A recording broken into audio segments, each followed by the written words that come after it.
Olá, pessoal, sejam todos muito bem-vindos a mais uma conversa com especialista. Hoje a gente vai falar de caminhos e tendências no setor automotivo.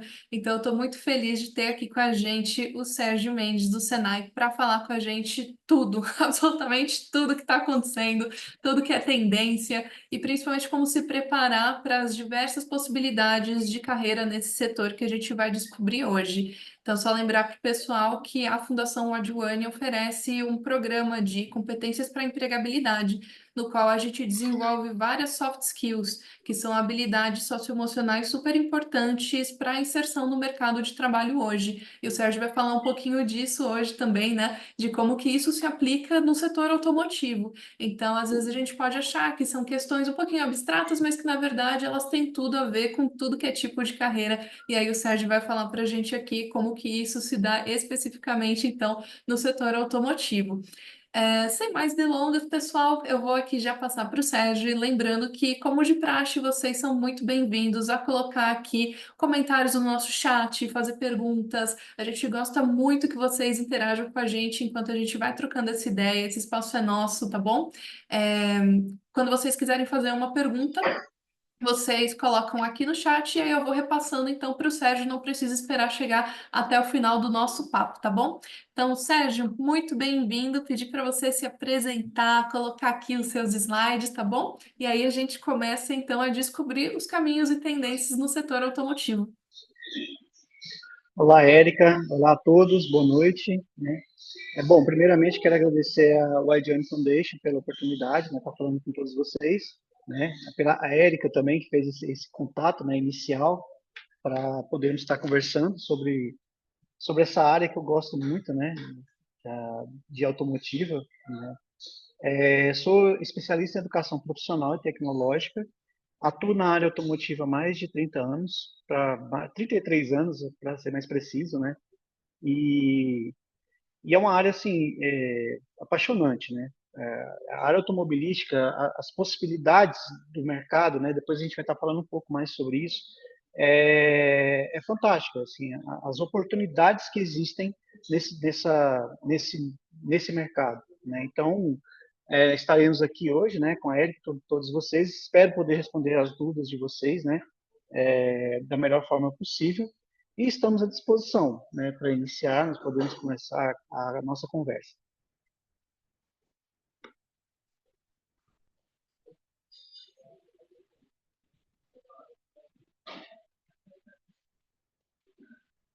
Maravilha, Sérgio. Então, fica à vontade para compartilhar aqui os slides que você trouxe. Nesses Tá seus bom. 33 anos de carreira, tenho certeza que você já viu muita mudança e que você está muito antenado também no que está acontecendo. Então, estou louca para saber o que que você trouxe aqui para a gente. Vamos lá. Vamos lá, deixa eu só liberar aqui a PowerPoint. Permitir. Bom, espero que vocês consigam visualizar a minha apresentação aí, né? E, bom, é, como eu já falei, né, com todos esses anos de experiência, nós já passamos por muitas mudanças nesse mercado. Desde de veículos carburados até hoje na parte de veículos eletrificados, né? Essas mudanças elas são, né? É um mercado que está em constante mudanças e inovações. A gente sabe que as montadoras hoje são assim, gigantes, né? Desse mercado e todas essas gigantes estão competindo entre si, cada um buscando mais tecnologia, cada um buscando mais inovações, né? Para esse mercado. Então, é fatal, né? É inerente que vai acontecer essas mudanças e que elas chegam para os consumidores. Né? Sabemos que existem competições, quando a gente, por exemplo, vemos uma competição de Fórmula 1, por exemplo, várias daquelas tecnologias que hoje nós vemos nos nossos veículos, um dia ela já esteve na Fórmula 1, e várias que estão hoje na Fórmula 1, daqui a pouco tempo estarão com certeza nas ruas, né, nos nossos veículos. Assim como a Fórmula E, que é basicamente para veículos eletrificados, também com certeza estará. Então toda a parte de engenharia das montadoras, toda a parte, e nós falamos aqui do mundo inteiro, nós estamos falando que nesse momento, né, é, Alemanha, China, Japão, Estados Unidos, Europa. de um modo geral, todos esses montadores estão competindo, estão lutando para conseguir o melhor veículo com o menor consumo, com o menor custo possível, com mais tecnologia possível, né? Falando de veículos eletrificados com a melhor bateria possível, que consegue suportar mais carga em menos tempo para ter mais autonomia. Então, tudo isso engloba uma competitividade muito grande, né? E aí, ao longo dessa conversa, nós vamos estar falando um pouco sobre é, como a gente pode se ver nesse mercado. É muito interessante pensarmos, né, Eric? Eu acho que a gente tinha falado há algum tempo atrás que muita gente pensa que a área automotiva é só para mecânico, né? É só para quem vai dar manutenção, para quem está com oficina e tal. E a gente, nessa conversa nossa, nós vamos dizer que não é bem assim. Existem muitos mercados em áreas que muita gente nem imagina, mas que tem a ver e pode ajudar a alavancar esse mercado e pode, com certeza, dar muitas oportunidades de emprego, né? Muitas oportunidades de mudança de vida, né, Erika? Nós sabemos que quem trabalha com educação profissional, soft skills, nós buscamos muito a mudança de vida para melhor dos nossos alunos, daqueles que estão se relacionando com a gente, porque sabemos que oportunidades como essas são, na minha época eu não tive, né? E hoje nós vemos e fazemos o melhor para os nossos alunos, para os nossos amigos. Bom, eu faço parte do Sistema Indústria, Sistema S, né, Senai, mais precisamente do Senai, né, um sistema nacional, né, que abrange toda essa parte de indústria como um todo, tanto na parte automotiva, quanto na parte química, mecânicas, industriais, enfim, uma infinidade de atuações, tanto basicamente Senai na área de educação profissional, quanto também na parte de consultoria e tecnologia. Consultoria tem uma outra área, esqueci a sigla agora, STI, né? Que é a prestação de serviço para a indústria.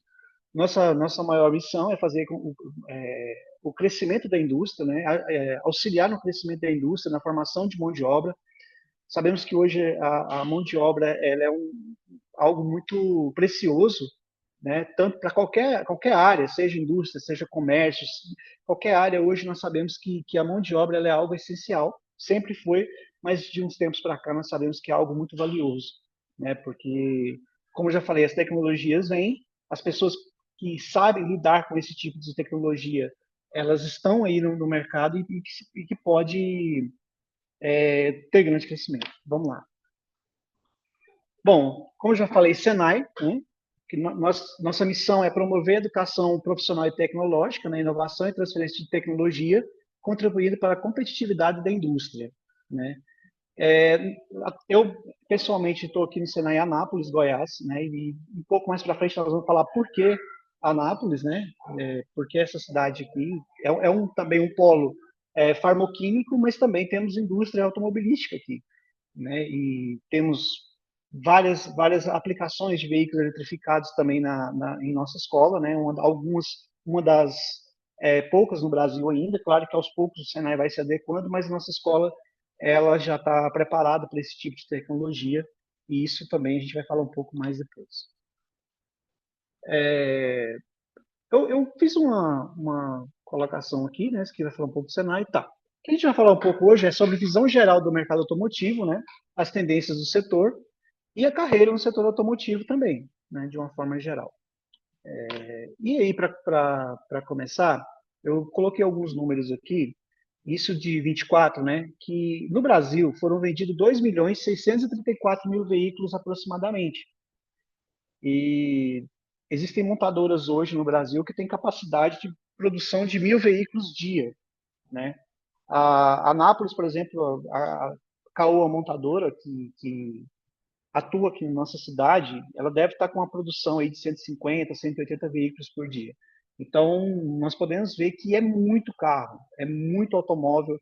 Esses automóveis necessitam de manutenção, né? Eles necessitam de revisões, de diagnósticos.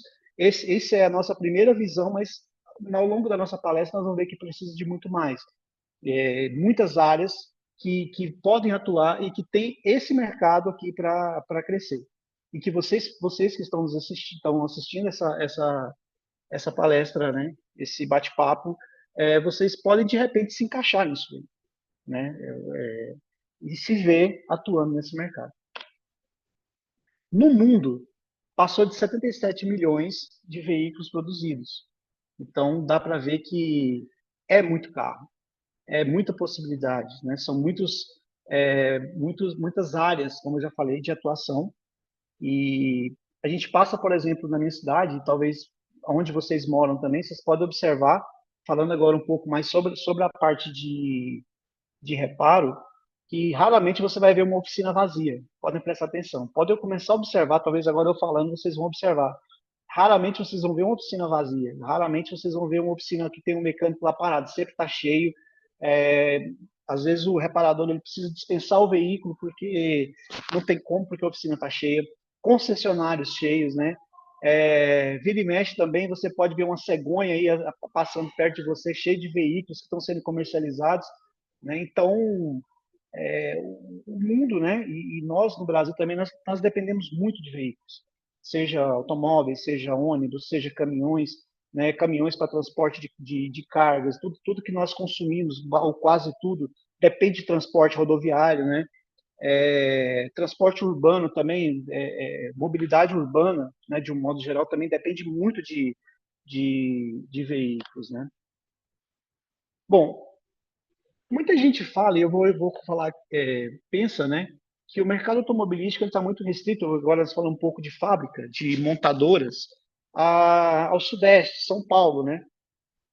E eu quis colocar aqui que não necessariamente, eu não sei de onde os participantes estão assistindo esse bate-papo, né, onde moram e tudo mais, mas dá para ver que hoje está um pouco mais diversificadas as localidades que as montadoras são instaladas, né, onde são colocadas, né, e construídas as fábricas.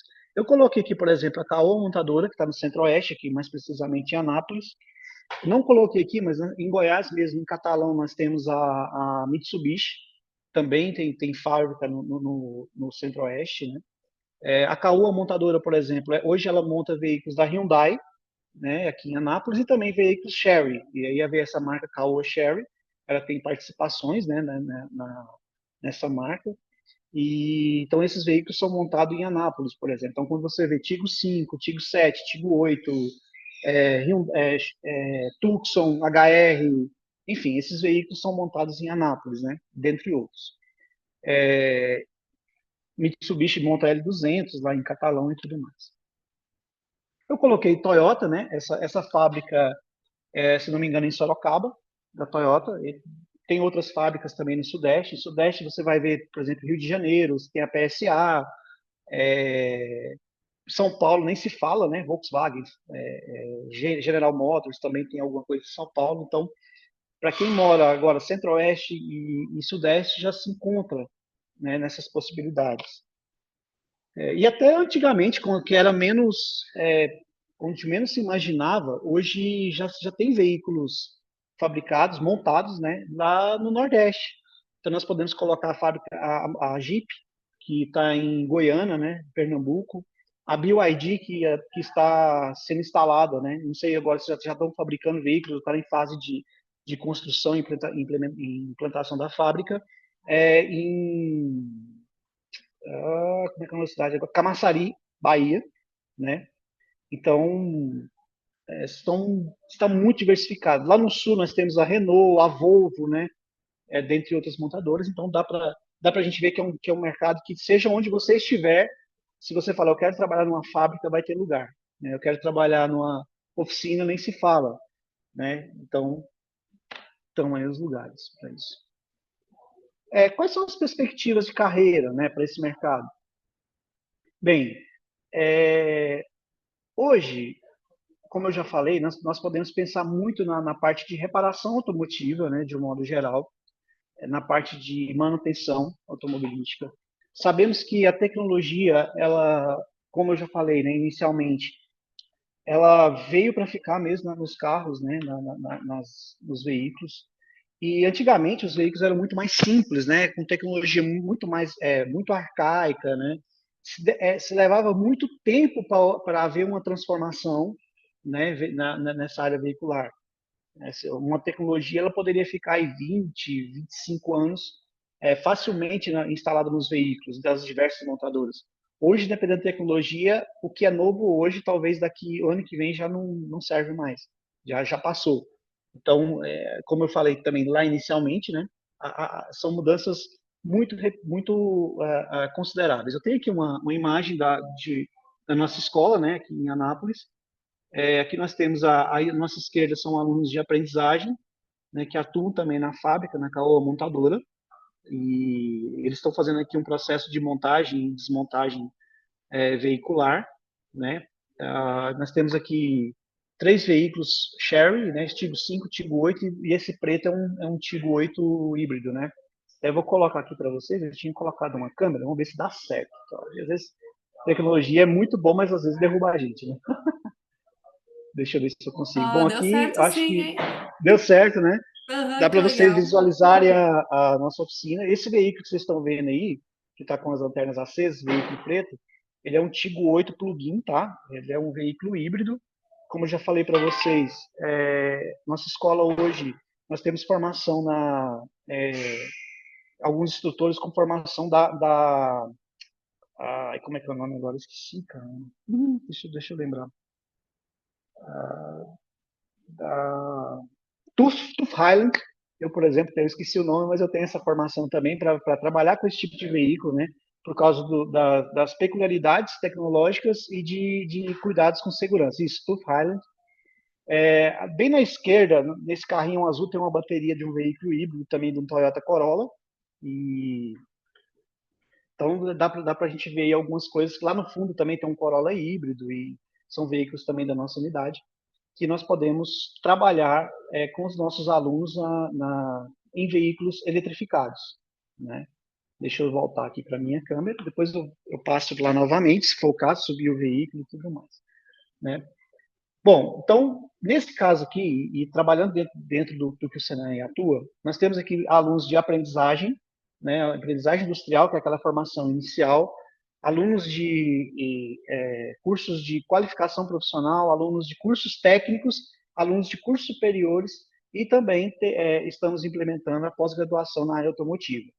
Então, quem resolver entrar para esse mundo tem várias possibilidades de formação, né, tecnicamente falando, né, desde da aprendizagem industrial, que é aquela formação inicial do Senai, até uma pós-graduação nessa área também, né? Então, mercado não falta, formação também não falta, e a gente vai estar falando sobre isso também. Deixa eu colocar aqui para frente. Esse aí eu já coloquei para vocês, né? Eu tinha colocado a foto porque eu não sabia se o vídeo ia dar certo. E aí eu pensei no plano B. Então tá aqui. Só para vocês terem uma ideia, eu fotografei aqui por baixo desse veículo e dá para a gente visualizar aqui agora uma bateria do veículo eletrificado, do veículo híbrido. Esse carro é um veículo híbrido, né? Mas ele já tem uma bateria considerável. Nós podemos tratar aí de 300, 400 volts, dependendo do veículo, né? 200, depende do carro. E o posicionamento dessa bateria. E aí me veio esse pensamento, né? Antigamente você tinha lá uma bateriazinha muito simples de um veículo, né? Que você poderia tirar ali de uma forma bem tranquila, com a chave convencional, e remover essa bateria, e não tinha nada demais. Hoje uma bateria dessa requer muita formação, muita capacidade técnica, formação técnica, né? Para poder trabalhar com esse tipo de tecnologia. Então, dependendo do veículo, uma bateria ela pode ser em torno de 50% do valor do veículo.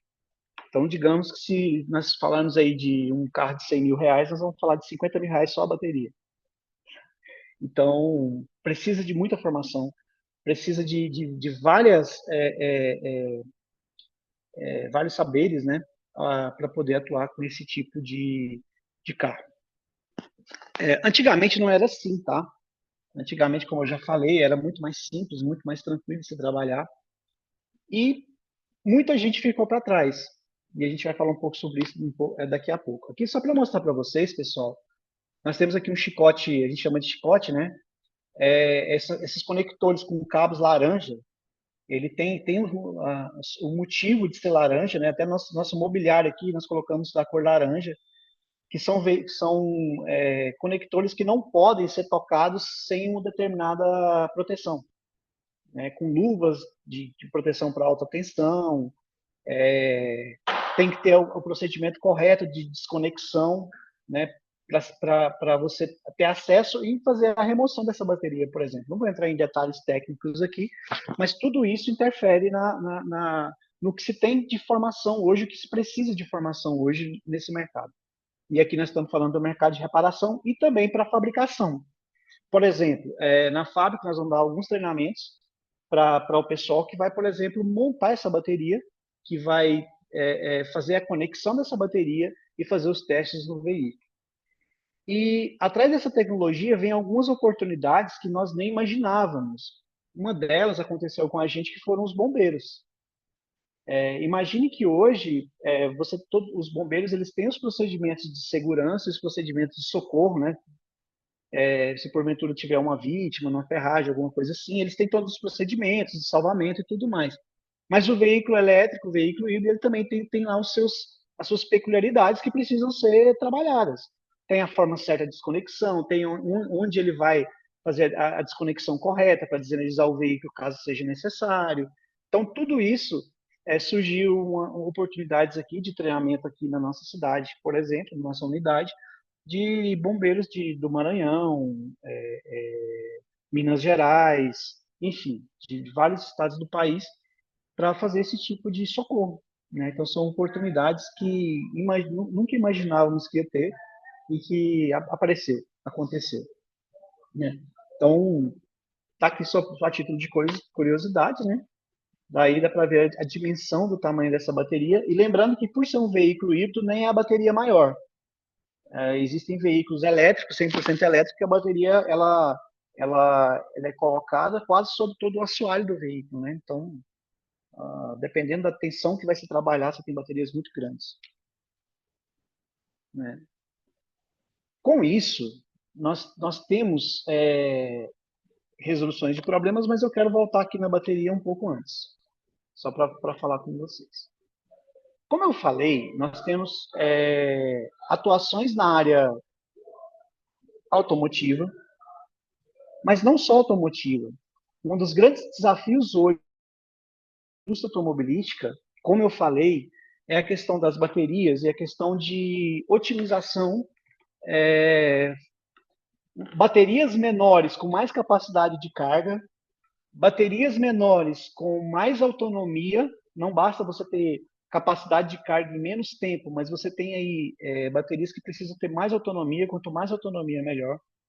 E daí envolve uma área bem interessante, que é a área de química, por exemplo.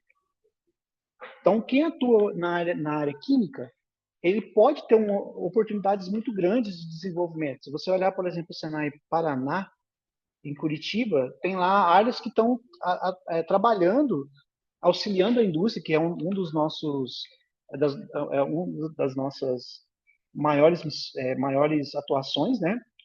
Que é auxiliar a indústria, está lá na nossa missão, justamente auxiliando no desenvolvimento de elementos, de estudos com elementos químicos para poder chegar a baterias, como eu falei, muito mais, com uma performance muito maior. Então, quem trabalha nessa área de química, você tem questão de bateria. Mas eu tenho também questões de combustíveis, mesmo para veículos de combustão interna, questões de lubrificantes. Então, tudo isso envolve muito a área química. Se você pegar o Senai São Paulo, o Senai Ipiranga, né? Talvez pode ser que tenha alguém do Senai Ipiranga, de São Paulo, que vai saber desse Senai, que eles têm lá questões de prestação de serviço em testes, em simulações de combustíveis, de lubrificantes e tudo mais, emissão de laudo, tudo isso.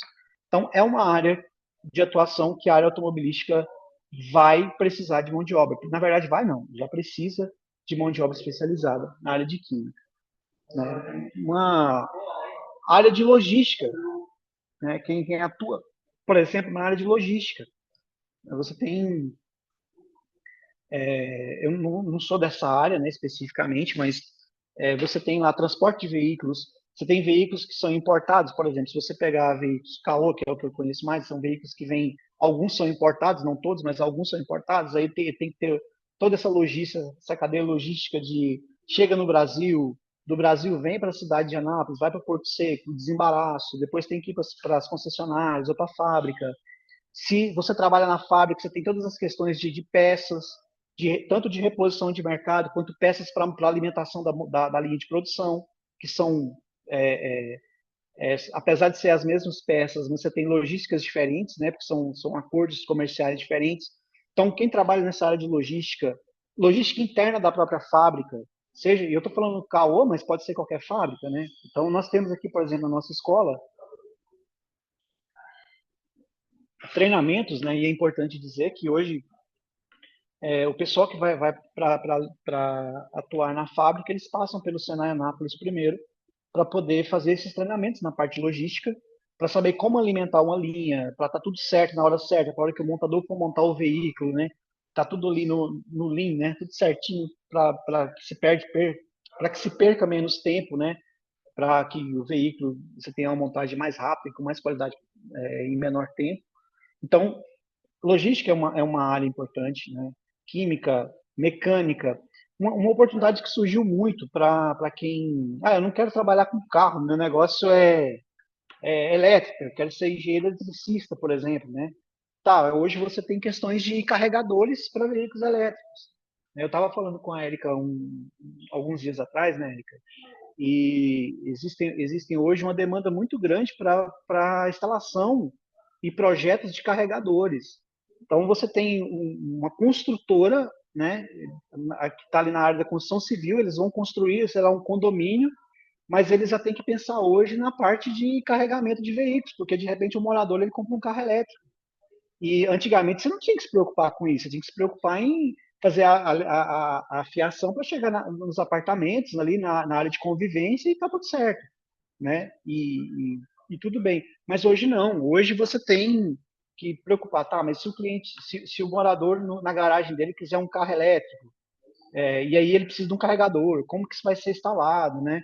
E aí já não é mais o reparador automotivo, já precisa de um eletrotécnico, já precisa de engenharia para fazer esse projeto. E aí você tem um problema ainda maior, que pessoas que moram em condomínios que já existem, que quando foram projetados, não se imaginava que teria esse problema de veículos eletrificados, né? Então, você tem essas questões agora, ter um projeto de instalação de carregadores em um condomínio ou em um prédio que não foi previsto isso, e agora você tem que ter estudos de adaptações. Então, assim, são mercados, são oportunidades que vão se aparecendo, né? Que a gente não se pode desprezar, que vai precisar de mão de obra, né? Sérgio, nessa questão de Hum, baterias, voltando um pouquinho do que você estava falando, pingou aqui uma pergunta, né? Talvez ela seja um pouquinho aham, específica, mas vamos lá. Que elemento químico, né, que tende a ser usado na geração de baterias automotivas? E aí, já e emendando aqui com uma outra pergunta que também surgiu, se você puder falar alguns exemplos, né? Você está listando aqui logística, mecânica, química, mas e para a área de administração especificamente, né? Quais são essas dicas de tá. mercado que você dá? Tá bom. Então vamos lá. Primeiro, a bateria, ela, não sei se vocês já escutaram um ruído aí, o veículo que funcionou aqui sozinho aqui. A bateria reduziu a carga, ele entra em funcionamento para repor a carga da bateria automaticamente. Tá, a bateria desse carro especificamente, que é a que está na tela, ela é de íon de lítio. Tá? Geralmente o elemento químico, né? Eu não sou químico, mas o que eles mais utilizam é íon de lítio, tá? Para a fabricação de baterias. Aquela bateria que eu mostrei para vocês, eu vou até voltar novamente aqui. Tá. Essa bateria que está bem no cantinho, não sei se vocês conseguem ver bem aí. Dá para ver pela imagem, ou Érica? Vocês A gente estão vendo o consegue ver veículo? sim. Isso, a gente vê Deixa, aqui deixa, sim. deixa eu tirar o. Tá pequeno, né? Provavelmente. É, isso, agora Vê ficou se agora perfeito. ficou maior. É. Então, se vocês olharem essa bateria menorzinha, ela é um pouco menor, ela é bateria de níquel metal, tá? Então, por quê? A montadora entendeu que ela é uma bateria do Corolla, eles entenderam que naquele veículo a bateria de níquel metal ela seria mais adequada. Então, respondendo a sua pergunta, principalmente íon de lítio e, em alguns casos, níquel metal, mas são casos mais específicos, tá? A grande maioria é íon de lítio, que é esse caso aqui que a gente está mostrando, tá? Emendando Você na tinha pergunta falado... de bateria, Sérgio, antes da gente entrar na pergunta da área de administração, perguntaram aqui também, Tá, né? Como que a indústria está pensando o descarte, o reaproveitamento dessas baterias? tá, vamos lá.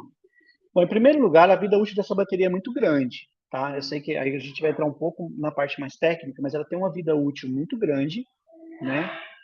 Já existem estudos para reciclagem de baterias também.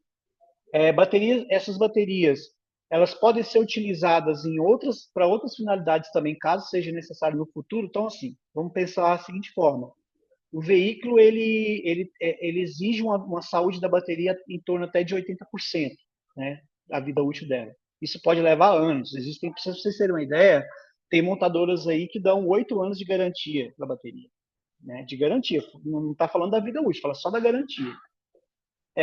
Então, eles têm esse cuidado e você tem essa questão do tempo de uso da bateria. Depois, você tem a questão da reciclagem da bateria. Já existem estudos se não me engano, já existem algumas coisas nesse sentido de fazer reciclagem dessas baterias, né? Tanto para automobilística quanto para outros fins também. Ela pode ser utilizada para outros fins. Então, é isso que se tem hoje no mercado automobilístico, né? Para reciclagem de baterias. Não sei Maravilha. se tem alguma outra pergunta. Aí agora aquela da área de Ah, administração, e também te falo para você virar a câmera de volta, Sérgio. vamos lá. Ah, tá. Tá bom. Deixa eu mudar aqui. Ok. Virou. Consegue ver a apresentação novamente, né? Bom, Sim, tudo é, certinho. tá. Com relação à administração, o que nós temos hoje na área nessa parte? Gestão. Nós temos uma demanda muito grande só para vocês terem uma ideia, pessoal, eu vou falar da Caoa Montadora, que eu tenho mais informações. Hoje ela atua com 6 mil funcionários atualmente. Então imagina como é que funciona a área de gente e gestão dessa empresa. Né? Então, assim, você não é simplesmente contratar e pular. Você tem uma área de gente e gestão muito grande. Você tem uma área aqui nós estamos falando agora de compras, recursos, de administração de recursos, né? A gente está falando diretamente, compras, gestão de pessoas. Você tem, que mais que a gente pode falar aqui sobre essa parte administrativa? Parte de finanças, contabilidade. Então, assim, a gama de necessidades de mão de obra para administrativa são muito grandes. E é muito importante ressaltar também que, assim, quando você fala de uma Volkswagen, por exemplo, é sempre bom a gente entender que a Volkswagen, em geral, ela não vai fabricar todas as peças que ela monta no veículo dela. Então, ela vai montar um Polo, por exemplo. O amortecedor que ela monta no Polo, não necessariamente ela que fabrica, na verdade, não é. Ela tem uma fornecedora que fornece esse amortecedor. Essa fornecedora tem uma fábrica. Essa fornecedora também tem área administrativa, a área de gente e gestão, a área do financeiro, a área né, de tudo isso. Então você vai pensar, eu não sei quem fornece para eles hoje, mas tem, por exemplo, a COFAP.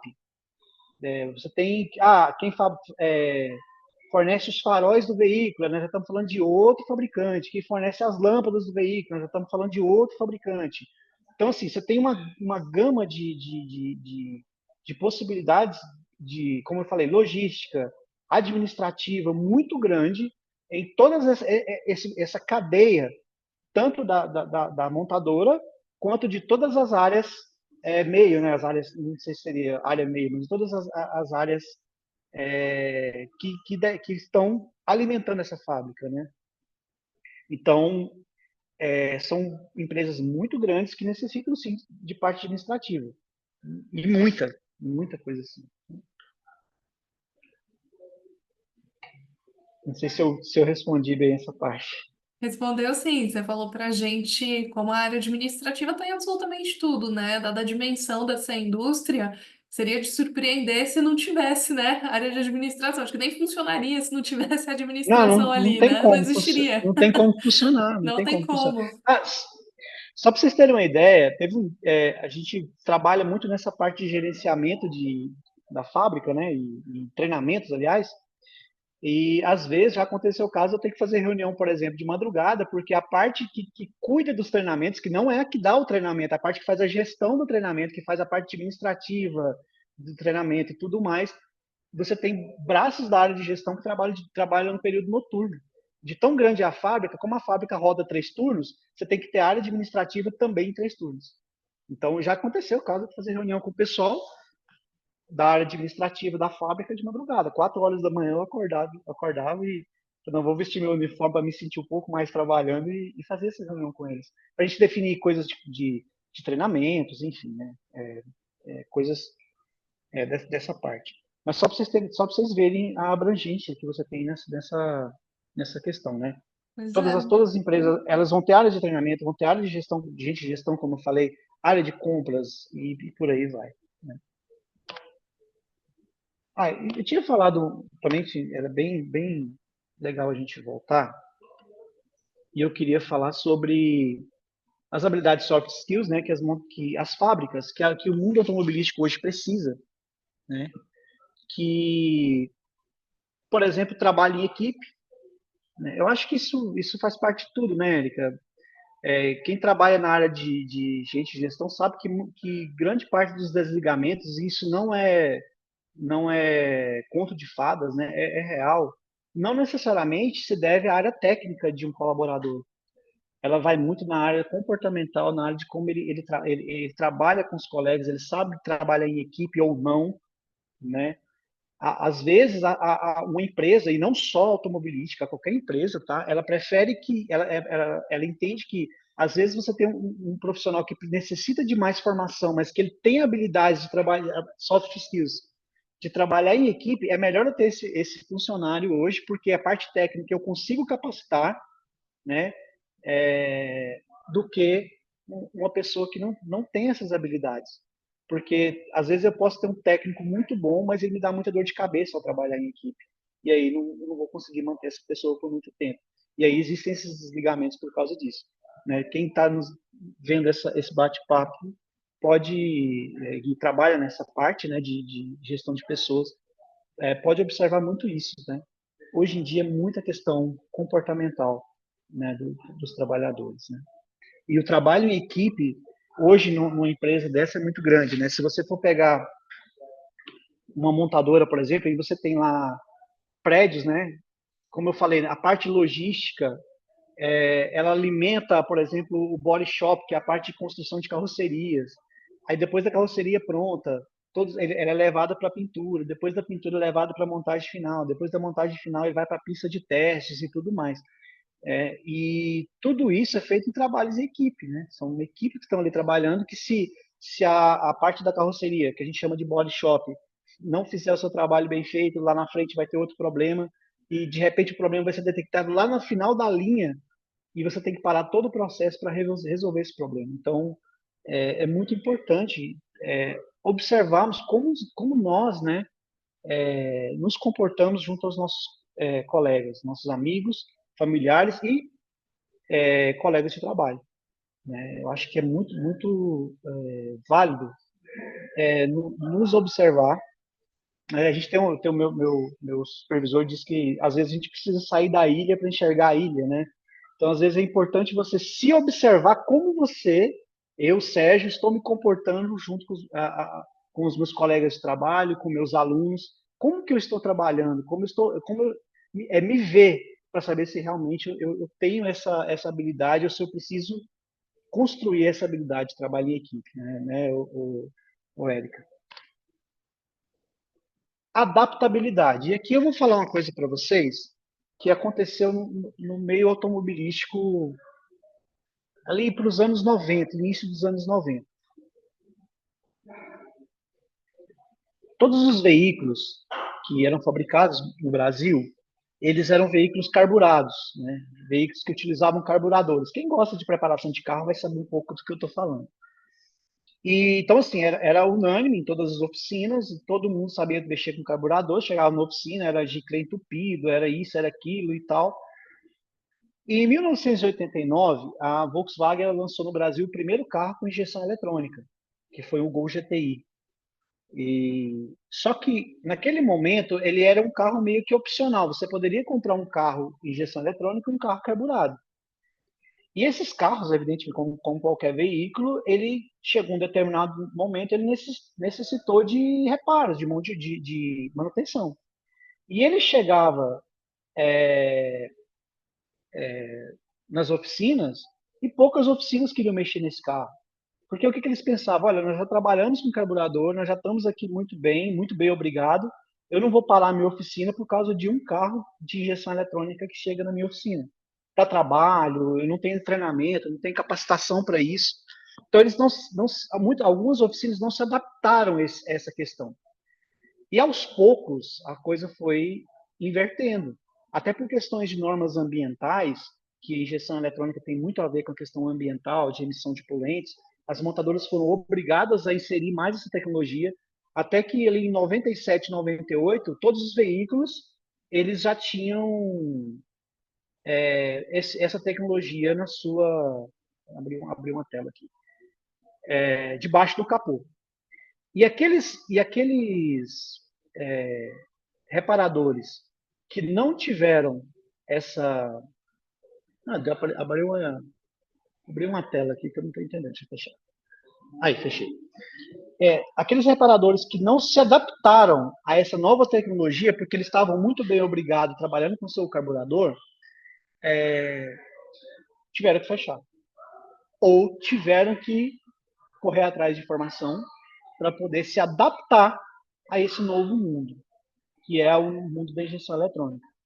E talvez agora nós possamos estar passando nesse mercado. Eu estou falando automotivo, pessoal, mas pode ser para qualquer área da vida, tá?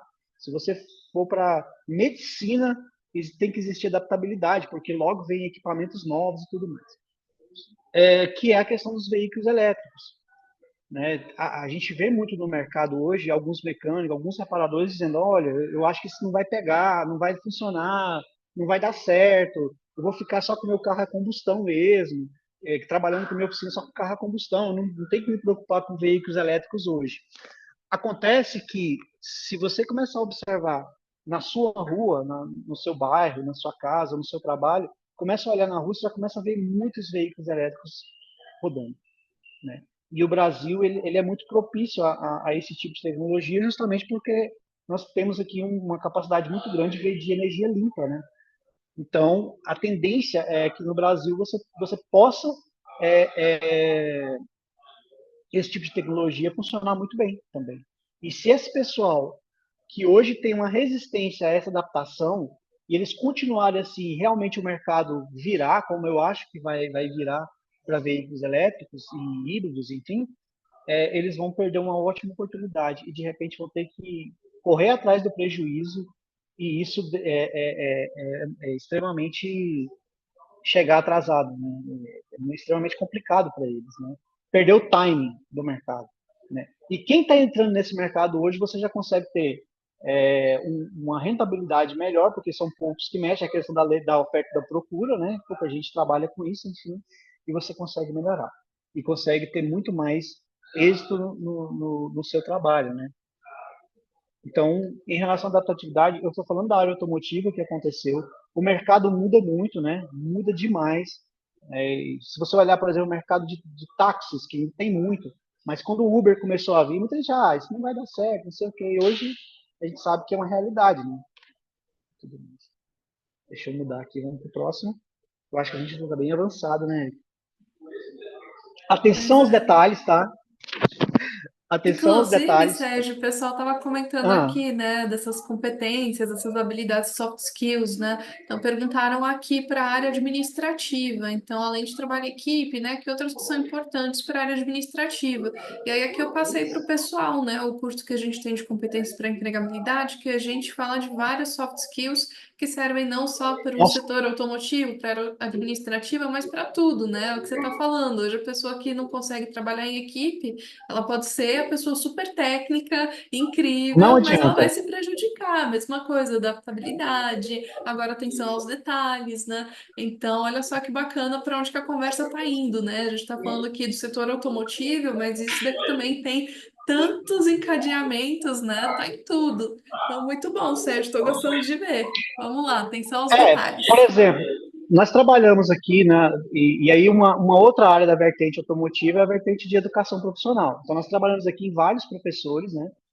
E há um tempo atrás a gente estava no processo seletivo e aí tinha um determinado um candidato que tinha uma capacidade técnica muito grande, mas quando a gente começou a perceber como lidava com as pessoas e como trabalhava com as pessoas, aí a gente falou, infelizmente não dá, porque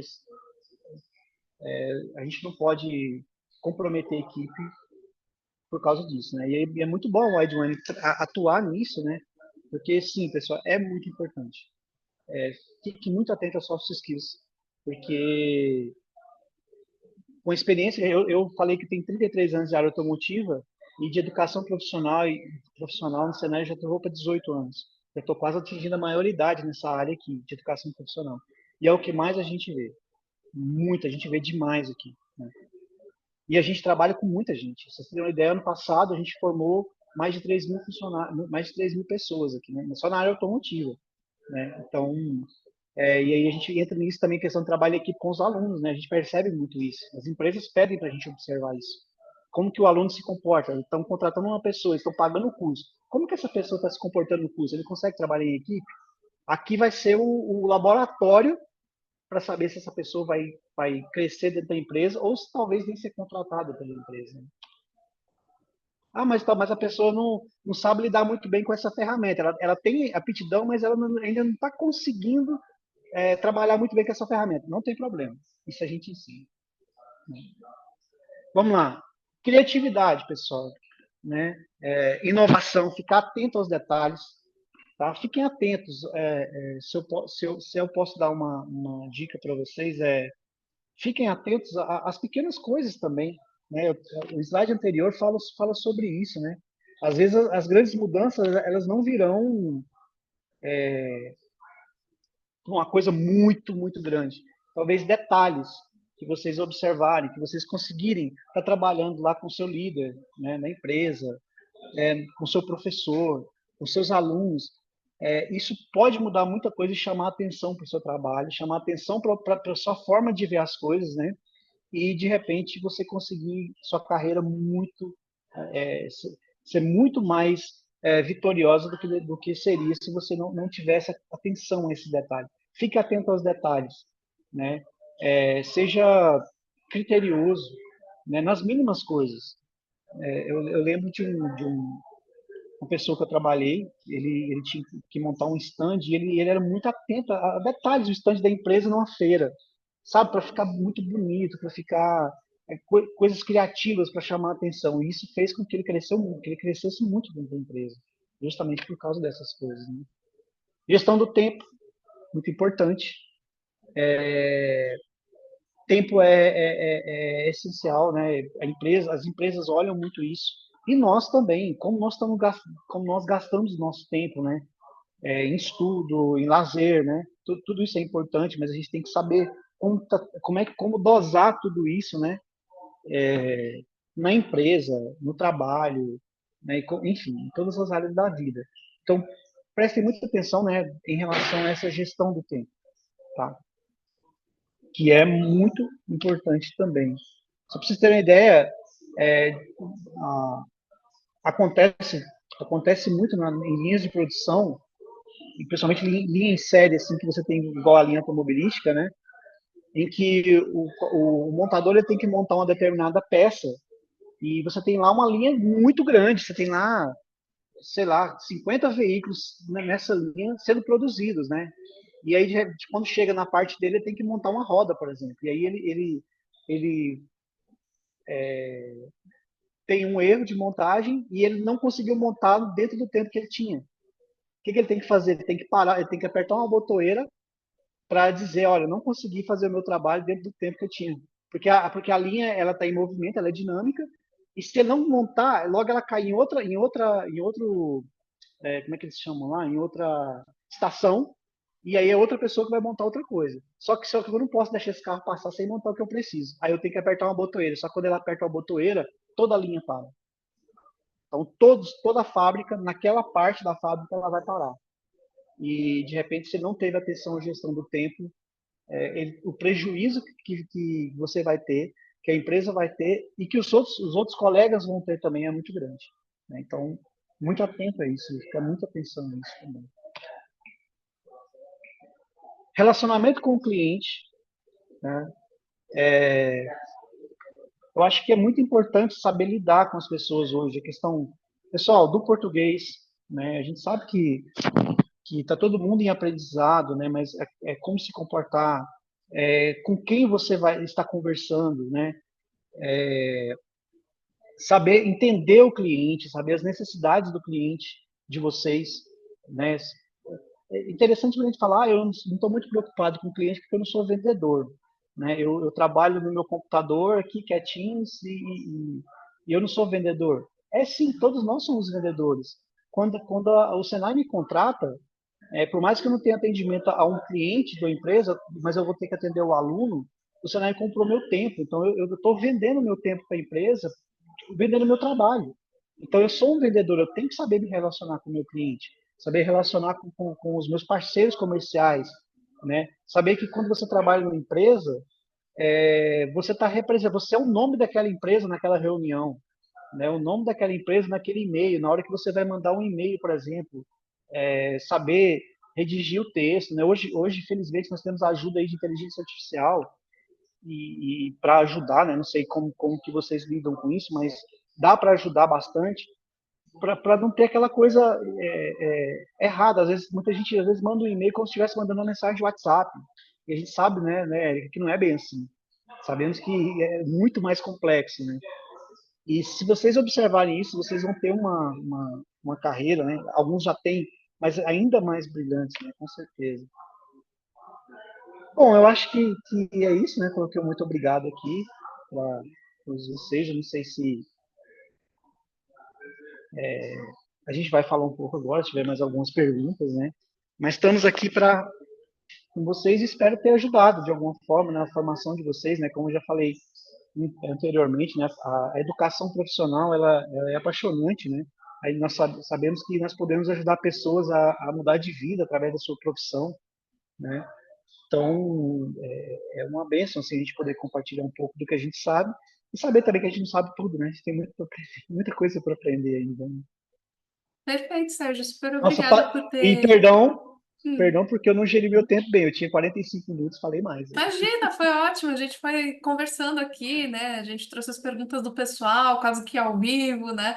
Então tá tudo em Uhum. ordem, sim, Sérgio. Muito obrigada por ter reunido tudo isso de informação para a gente com tantos exemplos. Acho que você costurou super bem como que as soft skills entram em todas as partes dessa cadeia produtiva, que é algo inescapável para você ser um profissional de sucesso, né? Então, acho que fazendo um resumo, né, daquilo que a gente aprendeu hoje, então a gente entende, né? O setor automotivo é gigantesco, assim, é Nossa, absurdo, muito né? grande. Eu nem falei Então, tudo, tá? Eu falei pois é. algumas coisas que eu vi aqui, área de design, área de marketing. Uhum. Montadoras hoje, elas trabalham muito como eu falei, a concorrência é muito grande, então você tem área de marketing que é extremamente é, gigantesca para esse tipo de mercado, né? Quem é que não lembra daquele o melhor carro, que é o melhor veículo, o melhor carro do mundo, né? Tem todas essas questões. Exato, tem Então, todo assim, esse estudo também do marketing, né? Então, toda a parte de comunicação, que não necessariamente é a do comunicação, marketing, né? comunicação. Comunicação interna, enfim, toda a parte de cobertura do setor automotivo também. Então, enfim, é uma ramificação muito grande de possibilidades, né? Dentro disso que você está trazendo para a Sim. gente. E muito legal que você trouxe também que, olha, não é só no Sudeste que isso acontece, gente. Você falou de Nordeste Uhum. também, você falou das outras regiões mesmo aí em Goiás, né, que tem bastante coisa Uhum. acontecendo. Então, acho muito legal isso que você traz para a gente ver de forma mais palpável não só o que é esse setor, mas como navegar por ele, né, para a gente conseguir desenhar o plano de carreira, tá? Com certeza. Deixa eu, A deixa eu gente tem outras perguntinhas aqui, Sérgio. Tem uma que ficou. sobre baterias também. O pessoal gostou desse tema, Aham, deixa eu achar do tema, aqui. né? Aham. Aham. Aqui. Qual que é o tempo, né, que a bateria consegue alimentar o carro sem ser recarregada? E, em média, quanto tempo leva para recarga? Tá, vamos lá. Agora já vamos entrar um pouco na parte técnica, né? Uma bateria de carro elétrico vai depender da capacidade em quilowatts que ela possui, né? Nós estamos falando que tem bateria se não me engano, 20, 30 quilowatts, né? Bateria de 1 kW. Então, dependendo dessa capacidade de carga, que vai determinar a autonomia do veículo. Existe não é uma regra, mas a gente pode se tornar uma base que com 1 kWh você consegue rodar em torno de 6 quilômetros, dependendo do carro, porque tem carro elétrico que é muito grande, né, e tal. Mas você pode rodar em torno de 6 quilômetros, né? Então, se você pegar um carro que tem uma bateria de 20 kWh, você vai multiplicar isso por 6 quilômetros, né? E você vai ter mais ou menos autonomia. Há vezes que chega a 300 quilômetros com uma recarga. Tempo de recarga depende do carregador. Nós temos aí carregadores de 7 kW a 20 kW e temos carregadores com carga ultra rápida. Então, por exemplo, tem carregadores, um carregador de carga rápida, talvez aí 3 horas, 2 horas, você já tem aí 70, 80% da carga da bateria. O ideal é 12, 8 horas, pelo menos. Uma carga de ultra rápida, em 40 minutos você já consegue ter aí 80 quilômetros, 70 quilômetros. Mas você despeja muita corrente elétrica na bateria. Não é um tipo de carregamento que você pode usar o tempo inteiro, porque exige muito da bateria, né? São carregadores que são muito, muito potentes. Então, serve muito para uma viagem, que você precisa fazer uma carga mais rápida. Mas, em geral, aí uma carga de 8 horas, mais ou menos, com um veículo para uso urbano, digamos assim. Né? Não sei se eu consegui responder bem. Aqui estão perguntando também, né, se existem veículos exclusivamente elétricos. Tá, vamos lá. A gente tem vários tipos de veículos eletrificados, tá? Nós temos os veículos híbridos leve, os híbridos e temos os veículos 100% elétricos. Então, por exemplo, esse Tigo que eu mostrei para vocês, ele é um veículo híbrido. Então, você tem a bateria, você tem lá os motores elétricos, lógico, né? Mas você tem motor a combustão que faz a tração do veículo também e no momento que o motor a combustão liga, ele faz a recarga da bateria também, né? Então, isso é um veículo híbrido que pode fazer. E também esse híbrido ele pode ser carregado também na tomada, que a gente chama de híbrido plug-in, né? E também, sim, existem veículos 100% elétricos, ele não tem nada de motor a combustão, você não põe uma gota de combustível nele, ele só vai rodar com a carga que você colocou na tomada e que foi armazenada na bateria, né? Que são os veículos que a gente chama de BEV, né? Battery Electric Vehicle. Então, sim, existem veículos 100% elétricos, que na verdade hoje você vai ver muito aí BYDs, né? Os Dolphins, é um veículo 100% elétrico, o GWM Ora, né? Estou falando alguns que são mais vendidos, né? Ele é 100% elétrico, né? O Kwid da Renault tem a versão dele, o E-Tech também, que é 100% elétrico. Então, sim. E tem os híbridos, como eu já falei, né? Que dependem de combustão, mas que podem também rodar no modo somente elétrico. E aí tem a pergunta aqui, né? Existe elétrico que faça o carregamento da célula de hidrogênio? Isso né, no momento comercialmente no Brasil ainda não. Mas existem estudos, pelo menos que eu saiba, né? Mas existem estudos, existem trabalhos em cima disso para fazer essa transformação, sim. Mas, assim, comercialmente falando, hoje eu não me lembro de ter nenhum veículo assim. No Brasil, Uhum. não. Eu tenho uma pergunta também, Sérgio. Queria que você falasse um pouquinho de como que está a situação de mercado, agora também com as marcas chinesas, né? Então, como é que está esse fluxo também? O que que você observa de mercado? Então, esse veículo que eu mostrei para vocês, esse Tigre, é um veículo chinês, né? Montadora chinesa, né? É, houve uma mudança muito grande no mercado de veículos elétricos com a vinda da BYD, por exemplo. Eu estou falando marcas aqui, mas é a realidade, né? Então você tem aí uma explosão no mercado, né? Porque eu não sei se outras montadoras estavam preparadas ou não para essa concorrência, né? Digamos assim, que na minha opinião é benéfica, né? Eu acho que faz parte a opção para o consumidor, né? Você tem mais opções de veículos e tudo mais. Mas você tem um crescimento muito grande da BYD. Eu não tenho agora os números, talvez numa outra palestra eu possa trabalhar um pouco mais a parte técnica, eu consigo trazer os números para vocês de crescimento. Mas eu não me lembro se ela estava em quinto já no Brasil, que é uma coisa extraordinária para uma montadora que chegou ontem, digamos assim, né? Então, as perspectivas são muito grandes, como eu já falei.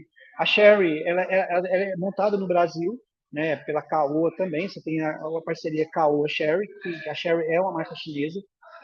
A BYD, a GWM e tem outras aí também chinesas que estão muito fortes no mercado, tá? Muito forte mesmo. Não é verdade, né? Tanto que E com crescimento que assusta, tá? Tá assusta assustando muita mesmo, gente. né? Porque é muito mais fácil a gente encontrar um BYD aqui do que um Tesla, por exemplo, né? Que é uma coisa que acho que ninguém estava esperando, né? Então isso é Não bem estava esperando, interessante. né? Aham, exato. E assim, na medida que você vai barateando, você vai aumentando o volume, você vai barateando o custo, né? Aí você consegue vender muito mais, fica mais acessível para o consumidor, né? E os consumidores começam a ver a qualidade, começam a ver a tecnologia embarcada, porque é muito importante a gente pensar hoje na área automobilística, que não basta hoje você tem essa nova mudança do perfil do consumidor, né? Isso é importante também o estudo do consumo, né? Como eu já falei, de marketing, mas de mercado, estudo de mercado é muito importante, porque hoje, quando você entra num carro, você quer um carro bonito, um carro com qualidades, mas você quer tecnologia. Você quer que esse veículo ele tenha que ao você entrar, ele já conecta no Bluetooth, você já tem uma música que você quer, no painel que você quer, o painel que vira, enfim, você já quer todo esse, você quer um celular sobre rodas, digamos assim. Você quer, a verdade é essa, você quer um celular sobre rodas. E eles têm conseguido fazer isso muito bem, né? Então, daí o que as outras montadoras com certeza, né, estão estudando, estão vindo aí também com bastante tecnologia embarcada, né, sobre isso. É verdade, né? E também falando muito sobre questões de sustentabilidade, né? Então, hoje também a questão dos combustíveis é algo que, enfim, o consumidor também tem que pensar, né? Então, pensar todo esse quadro socioeconômico, né? A política também em torno do combustível, é algo que afeta, enfim, toda essa cadeia produtiva, né? Aí a gente tem algumas perguntinhas aqui também. Então, o André Uhum. perguntou: eu tenho uma empresa de produção de biocombustíveis sustentáveis, biohidrogênio, biometano. Qual veículo você recomenda? Que transmite o conceito de sustentabilidade, né? Que vai de encontro com a empresa. Uhum. Então, repete para mim, por favor, ele trabalha com biocombustível. Isso, biocombustíveis sustentáveis, biohidrogênio, biometano. Uhum. Olha, aí já entrou numa parte muito mais específica de veículos a combustão. Talvez ele pode até pegar o meu e-mail e mandar essa pergunta, porque eu tenho algum pessoal dessa área aqui que fazem estudos e a gente consegue dar essa resposta com mais propriedade para ele nesse momento, né? Tá, Sobre essas recomendações. Ah, o meu maravilha. e-mail, eu vou deixar aqui, Tem uma outra deixa eu ver, deixa eu pergunta aqui também. no bate-papo. Uhum. Enfim, estou perguntando se você sabe dizer o percentual de defeitos que esses veículos estão dando, né? Esses elétricos, a questão de bateria. Você tem algum índice para passar para gente? Olha, eu não tenho números, tá? O que eu tenho é conceitos técnicos, tá? Que eu vou falar para vocês agora. O veículo elétrico ele tem menos probabilidade de dar defeito do que um veículo a combustão. Por quê? Se você pega um veículo a combustão, ele tem o motor a combustão, ele tem uma complexidade de funcionamento muito grande. Confiável, a gente sabe que é confiável, é muito bom, mas ele tem muita peça. Por exemplo, ele tem correia dentada, ele tem sistema de arrefecimento bem considerável, né? Quem não lembra de correia dentada, né? Que já teve que trocar a correia dentada do carro, alternadores, enfim. Né? Então ele tem tudo, ele tem uma parafernália muito grande inserida nele. Ao passo que o veículo elétrico ele tem o quê? Uma bateria, um motor elétrico comum. Não é comum que é feito para aquilo, mas que tem uma complexidade muito menor. Né? Só para vocês terem uma ideia, um veículo elétrico ele tem um desgaste de pastilha de freio menor do que um veículo a combustão, por exemplo. E muita gente fala, mas o veículo elétrico ele é mais pesado por causa da bateria. Sim, mas no momento que você está numa descida, que você tira o pé do acelerador, esse motor ele passa a ser um gerador para dar uma reposição, uma pequena reposição na carga da bateria. E ao fazer isso, ele cria um campo eletromagnético que faz o veículo segurar, dar o chamado freio de motor. E com isso, instintivamente, o motorista vai pisar menos no freio, vai ter que colocar menos força no pedal. E, consequentemente, desgasta menos o sistema de freio. Ele fadiga muito menos, né? Bota menos estresse no sistema de freio. Então, é um carro que tem probabilidades muito menores de manutenção. Agora, defeitos pontuais em baterias, aí eu não tenho esses números agora. Eu estou falando de um modo genérico, né? Muito bom, Sérgio. Aqui perguntaram se você está no LinkedIn. As pessoas podem entrar Acredito em que eu uso, contato com você tô por usando, lá também. tô lá no LinkedIn, tô lá no LinkedIn. Eu tenho que ver o endereço agora, Boa. não lembro agora, mas eu posso mandar depois, a gente coloca aí. Maravilha, a Mas tá gente no manda meu para o e-mail aí pessoal também. também, pessoal, podem tá falando com a gente, tá Isso, a bom? gente vai mandar para todo mundo que participou aqui um resumo dessa sessão. Amanhã o vídeo também já está lá no YouTube. A gente faz um resumo, né, de tudo que a gente conversou aqui. E Aham. aí, para finalizar, eu quero só mostrar aqui para o pessoal, já que eu tinha comentado também, o nosso curso, né, para o pessoal entender quais são os módulos que a gente trabalha quando Ótimo. fala de soft skills. Então, a gente tem aqui habilidades eficazes de fala e escuta, escrita impactante, autoapresentação, autogestão, habilidades interpessoais, resolução de problemas, inovação, que o Sérgio até mencionou aqui, questões de profissionalismo, como lidar com clientes também, produtividade do trabalho. Enfim, tem aqui uma série de módulos que todo mundo pode acessar, é tudo gratuito, tá bom? E vou aproveitar para mostrar um outro serviço que a gente tem aqui também, que é o nosso preparador para entrevistas. Então, isso aqui é feito com base em inteligência artificial e você faz uma simulação de entrevista de emprego. Então, você entra aqui, você fala qual cargo você gostaria de ter, e aí você já passa por uma tela na qual você vai conseguir fazer uma entrevista de emprego simulada. Então, você escolhe uma pergunta para responder, aí abre a câmera e você começa a responder como se você estivesse na entrevista. E logo depois você tem, então, um resultado muito bacana, detalhado de o que que você pode melhorar na sua resposta, do que você mandou bem. Isso ajuda pra caramba na hora de se preparar para esse momento de entrevista de emprego, que a gente sabe que dá aquele frio na barriga, né? Que é bastante desafiador. E aqui é para diferentes áreas, tá? Então, para o pessoal que quiser falar especificamente de administração no setor automotivo, você vai lá e consegue refinar, então, essa simulação para ficar algo bem direcionado para o seu caso, tá? Então, eu já deixei o link aqui para vocês, tá bom? E é isso, pessoal. Acho que a gente encerra por aqui hoje. A nossa próxima conversa está marcada para o dia 10 de abril. A gente vai falar de carreira, passando do ensino técnico até a construção dessa carreira em desenvolvimento de software. Então, Sérgio, agradecer mais uma vez a sua participação aqui com a gente. A gente segue em contato. O pessoal que ainda tiver pergunta, o Sérgio deixou o contato e a Pode gente mandar segue isso. conversando, viu? Muito obrigada, pessoal. Não, eu agradeço a oportunidade, Érica, né? A gente conversou esses dias, toda a preparação, né? E o carinho que vocês tiveram com a gente, da Wide One. E estou à disposição, sempre que vocês precisarem, pode me chamar aqui, que eu estou à disposição, né? O Senai agradece muito a oportunidade também de estar com vocês, né? E espero ter contribuído com cada um de vocês. Nossa, Deus bastante. abençoe. Muito obrigada, Sérgio. Foi demais. Até a próxima, pessoal. Valeu, até a próxima.